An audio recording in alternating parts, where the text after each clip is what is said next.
À la suite de l'alerte lancée à tous les parents, grands-parents et familles la semaine dernière au sujet des bloqueurs de puberté, je souhaiterais évoquer aujourd'hui les traitements hormonaux de transition.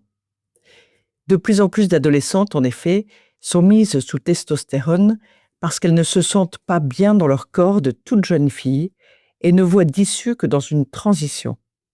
Les adolescents sont également concernés, mais dans une moindre mesure. Une différence, suivant le sexe, que l'on retrouve dans d'autres contextes, comme celui de l'anorexie. Si à ce jour, les études sont très rares pour expliquer avec certitude ce phénomène croissant, il semble néanmoins y avoir une question de contagion sociale, c'est-à-dire que l'exemple d'une jeune fille entraîne d'autres jeunes filles dans la même voie. Mais est-ce sans danger de faire prendre des hormones de l'autre sexe à des jeunes ?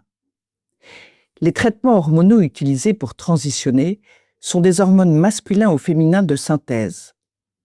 Ces hormones sont utilisées pour déféminiser, puis viriliser, ou au contraire déviriliser, puis féminiser.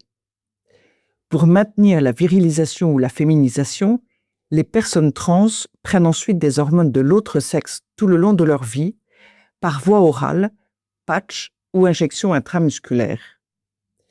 Ces hormones de synthèse ont pourtant eu des autorisations de mise sur le marché pour des indications médicales précises et bien différentes, cancer, préménopause, etc.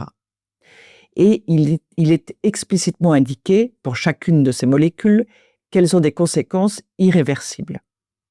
Par exemple sur la voix, sur la pilosité, la fonction sexuelle, etc.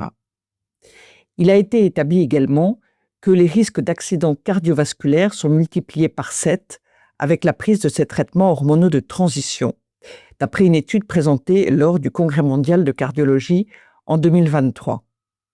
Leur prescription hors indication médicale prévue pose donc un problème particulièrement grave s'agissant de jeunes. Au-delà de ces conséquences irréversibles et de cette majoration avérée du risque d'accident cardiovasculaire, potentiellement mortel, les études restent largement insuffisantes pour les autres types de risques pour la santé physique et mentale. Néanmoins, il semble bien que ces risques existent, et c'est pourquoi le principe de précaution devrait s'appliquer. Pourtant, des médecins français multiplient actuellement les prescriptions de traitements hormonaux de transition, y compris pour des mineurs. La France s'enfonce ainsi dans cette prise de risque considérable, alors que des pays précurseurs en la matière, comme la Suède, la Finlande, la Grande-Bretagne, ont au contraire mis un coup d'arrêt à la prescription de ces hormones aux mineurs.